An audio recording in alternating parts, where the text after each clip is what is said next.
more about the bus smart TV. In sense, some social media and perceive no question about near painting, patch or me a question. And a man right to assembly, including the right to demonstrate. Now, to me, I work on constitution, no, and no be no ma pony at the Actual Public Order Act of 1994, Act 491. Section 1 of Public Order Act, no, Esha will say, wo pese wo ye chre anansa wo ye special assembly bia chro ne koyi aposifo asutire.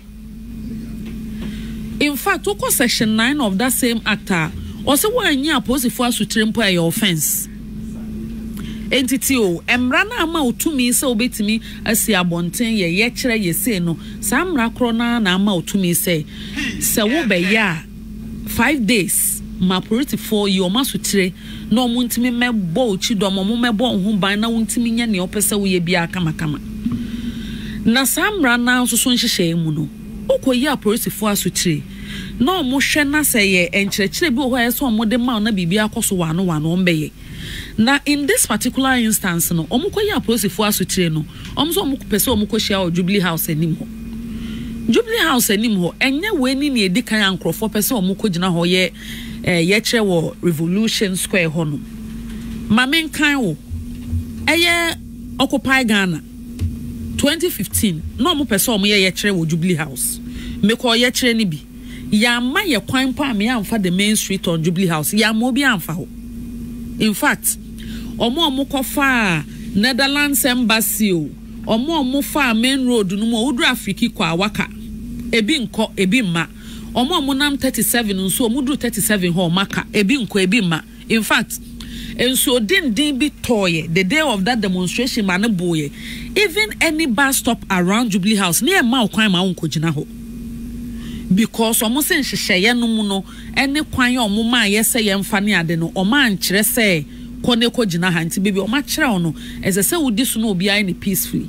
In this instance omo bebisa ya no omo pese omo ye kire no a police for na ka kire omo say ehwo ye security zone ye mamu ye kire wo hono ma enye yie na mo nkan de eso enti ye mamu 7 alternative venues ye nya na beba bebo mu chidom na mo atima afre mu dom nyina na mo ba be hia hono ma ba ye kire. A police for no omo si nkonwa no omo so omo mpene Jubilee anim hono na omo pese omo ye ne ho ana omo pese omo kogina koye eno no ma asem no kopie court high court na ma ruling say omu ntimi nye ye kire wo bebia na omo prayer no enti omo ne police for no nkoye ensi nkonwa nye hyehyeye na omo nkire omo bebia omo nyina abeje atum omo bekọ akoye a emumra wonim se venues na emu bia ni ho no omo koye ade a chia police for no ti omo ni na 37 intersection no ehonom na omo akobo chenku omo si nkonwa ho enye any of the agreed location and answer route for the demonstration.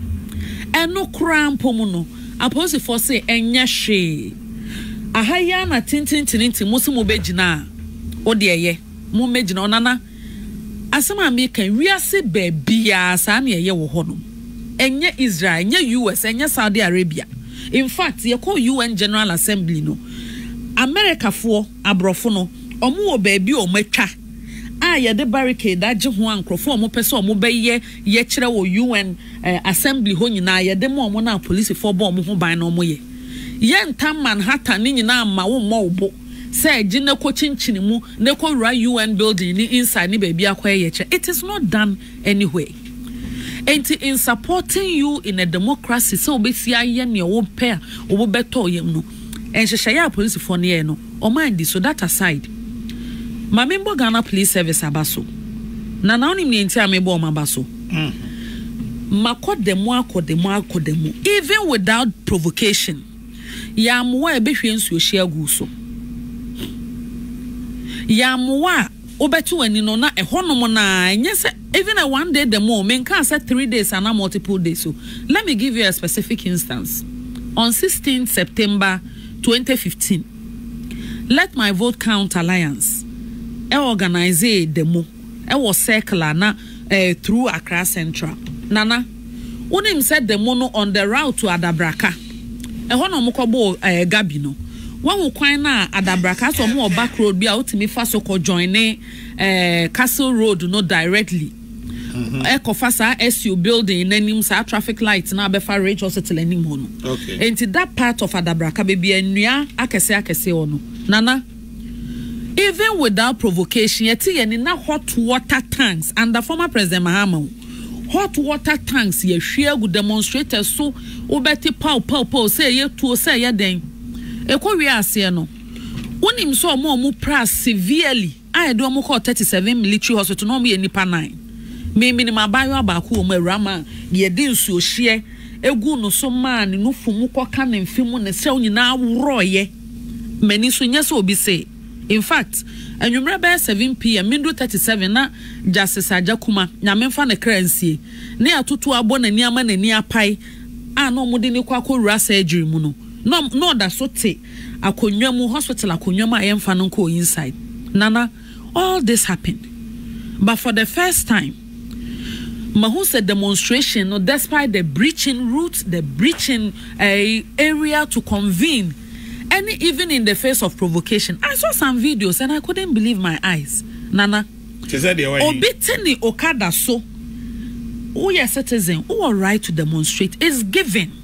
If anybody wants to take that right away from anybody, as a lawyer, I will drop the politics and go and fight for you. You are entitled as of right to demonstrate, and everyone who believes in human rights should do so. Now, who demonstrate, Obin so kwa preni bibia bedi otini okada so kwa any delivery o seme ma wonko. Adentina ye demonstrate one mama mejina ye nche me demonstrate. Obi apake ne blocks a wote ne track mu a okwa pre bibia bedi okwa na adwuma so me ma nko. Ayarefo a yede omo ba 37 military hospital abeje ayarehwe mosi akofa endua ene blocks abe blocking road no adentina man join am yan demonstrating enti ne ye mamonko obi krase onipa me hu a particular video obi say na nipa be wo say na Ghana mo abebre bi wu ana ayede. In pursuing your rights, remember say baby our rights is no e ho na obi nso so de yeden e sha ase.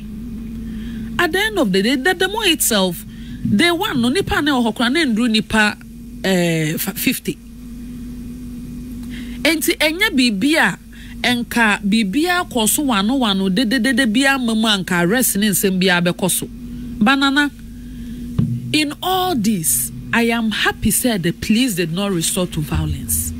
I am happy say etu oshomo ho na kontiba kitaomo no mo shield kitaomo, but they didn't hit anybody because I'm still living the PTSD of seeing the way Gabi was hit multiple times. Mekatameni nekra, I see it. I remember Ibrahim Ajay, the way he was beating normal director, ammo cars, water tank, guno so. I even remember everything he was wearing to this day. And you know your justification say there be me catch say we have moved from the time, sir. Police for use of violence, to a time they are more of a service than a force. They engage, they wait, they allow you to have your way, even in the face of provocation. But Nana, that does not mean say there is no consequence for any action in the country. If you breach the public peace and answer you disrupt public order, the only resort the police will use is the courts. It's the court, that is all. Baby. And I'm happy say they were rather resorting to the court than violence. That is the import of my message. Okay. Says ye drew baby oya bonia ye see am found call asenibia. Nemo muni kwanse ebu instantly.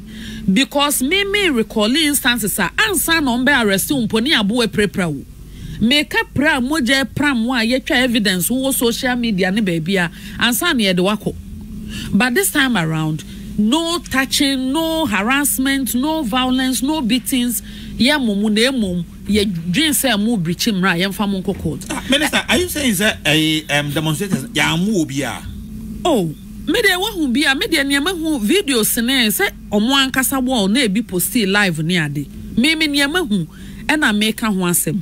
E bia no wa hu bia no omo bu obi dia. I don't have evidence to that fact. And I haven't seen it. I've been following social media a lot. And now let me remind you, sir, this time around too, the demonstration, commentary afterwards from the public, was characterized by a lot of misinformation and disinformation. And I believe, sir, police for the issue statement, a clarify issue, because Eddie can almost say yache pregnant woman. Oba wonyama na football so much ne de na ko shame. It turned out say oba no ponka say me painful. So whatever was being peddled in the public, were outright falsehoods. Ebisi yache abro be 68-year-old woman. It turned out say there was no 68-year-old woman involved in the protests. Ana Nkansah arrest no. Obisi yache a minor. It turned out say even the 50-year-old who brought the minor, because of the minor, Ocho on his statement, they granted her bail. And to you realize say a lot of falsehoods have been peddled just to mislead the public. Now and now let me remind you, say police for arrest Obia. That's almost money bail pending trial. Almost me holding the panel up to 48 hours. Pending say omodenebeko court. After 48 hours, Monfanon court as a semujino. In this instance, the impression has also been created, say, police for are remanded demonstrators. What they have failed to say, it is the court that has remanded demonstrators. Am I happy about it? No. Why I didn't know be a bear remanding and I say, ye beju be fan who de menya ni jebi. But the court, the police sent them to court and the court remanded demonstrators. And then I have seen a lot of packet lawyers also writing on social media about non-bailable offenses and I'm to say a bailable offense. Yes, now we don't have non-bailable offenses. But does that mean say there is nobody remanded by court? No. Because the judgment, the implication of the judgment in that Martin Pegu case, is to the effect to say there were some selected cases and not the law itself, the enactment had taken the discretion of the judge whether or not to grant bail from the judge.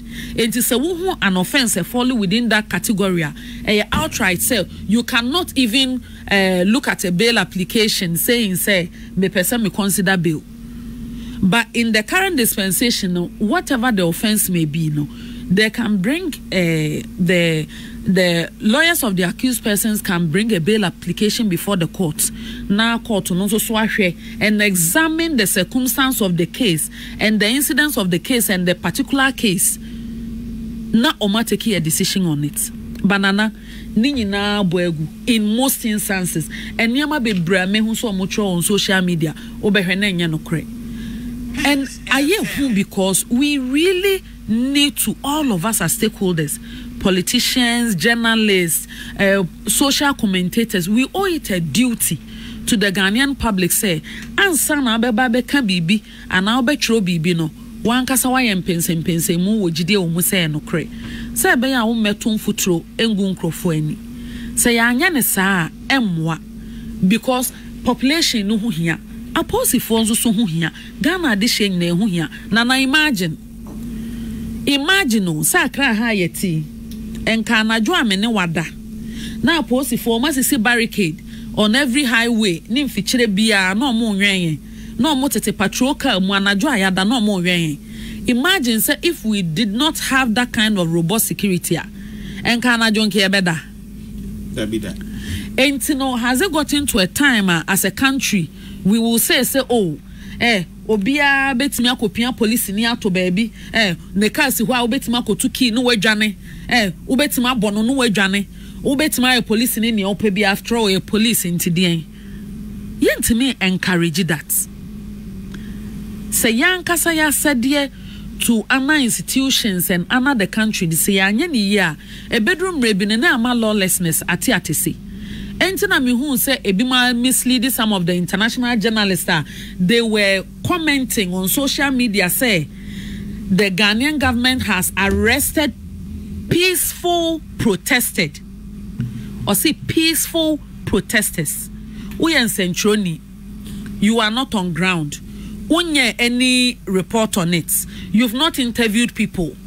Unye any investigation. You have already qualified the protest as peaceful. Why a value judgment without any professional work done? Why a value judgment? That is it. Without any professional work done. Yeah, sounds so ana entwe. Entinana media ne meka ne say Nkansah se ya ye koto aba na ekroma ye dede na baby aye ho